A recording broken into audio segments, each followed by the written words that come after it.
नमस्कार, प्रणाम, स्वागत करता हूं आपके अपने YouTube चैनल रत्नेश पीवी के ऑफिशियल में। और आप लोगों ने तो हमारा पिछला वीडियो देखा ही है YouTube चैनल पे, और उस पर आपने रिस्पांस भी बहुत ही अच्छा किया है। और बस इसी तरह आप लोग प्यार आशीर्वाद बनाए रखें।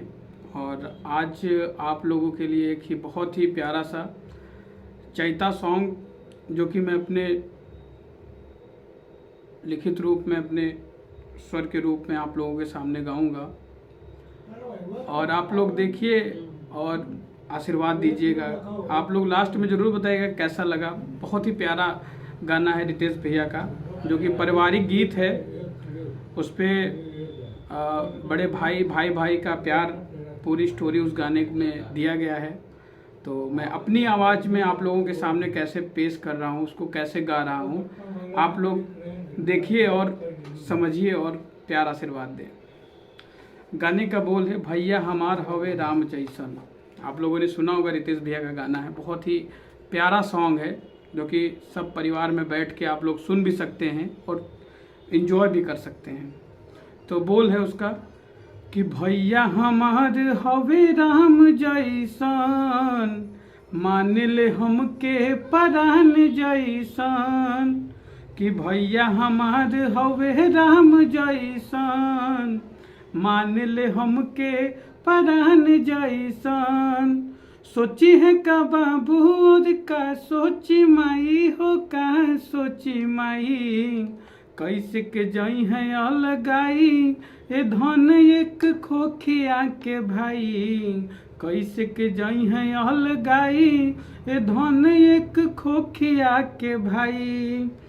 तो मेहरारू कहतिया कि भैया पे भारी से ठाइन हई, भैया पे भारी से ठाइन हई। ई भौजी तोहार बड़ी डाइन हई, भौजी तोहार बड़ी डाइन हई। केहू के भरोसा नहीं एह कल जुग में हो, एह कल जुग में। पानी मिलावेली जेठानी ए राजा मोरा लइकन के दूध में। पानी मिलावेली जेठानी ए राजा मोरा लइकन के दूध में।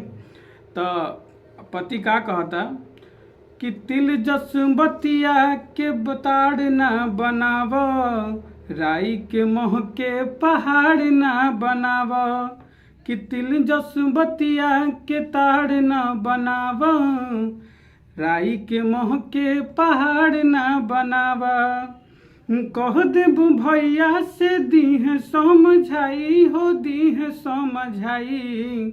कैसे के जई है अलगाई ए धन एक खोखिया के भाई। कैसे के जई है अलगाई ए धन एक खोखिया के भाई। तो लड़की कहती है कि भैया तोहार रखवारी करी है कबले, अब न सहाला मुसहरी बड़ा अबले। भैया तोहार रखवारी करी है कबले, अब न सहाला मुँह सहरी बड़ा अबले। कि भैया न जई है मेहर के विरुद्ध में, मेहर के विरुद्ध में।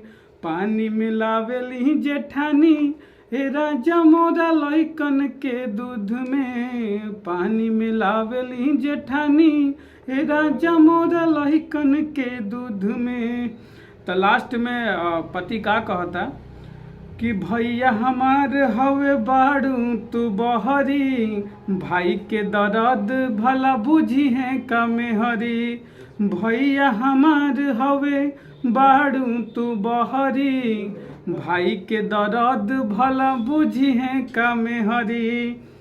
कि जेडी रत्नेश के तू दिया समझाई हो, दी हो समझाई।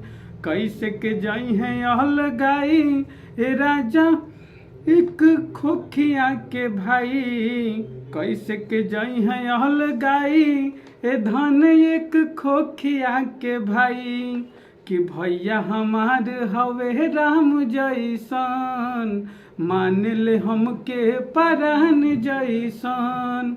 सोची है का बाबू और का सोची माई हो का सोची माई, कैसे के जाई है अलगाई ए धन एक खोखिया के भाई, कैसे के जाई है अलगाई ए धन एक खोखिया के भाई। बस आप लोग ये गाना सुने और आशीर्वाद दें, कैसा लगा आप लोग कमेंट में बताएं। और आप लोगों को नेक्स्ट वीडियो में बहुत ही अच्छा एक और गाना में आप लोगों के अपने स्वर के अपनी गायकी में आप लोगों के सामने ले करके आऊँगा। बस उम्मीद है इसी तरह प्यार आशीर्वाद दें। जय हो, जय भोजपुरी समाज।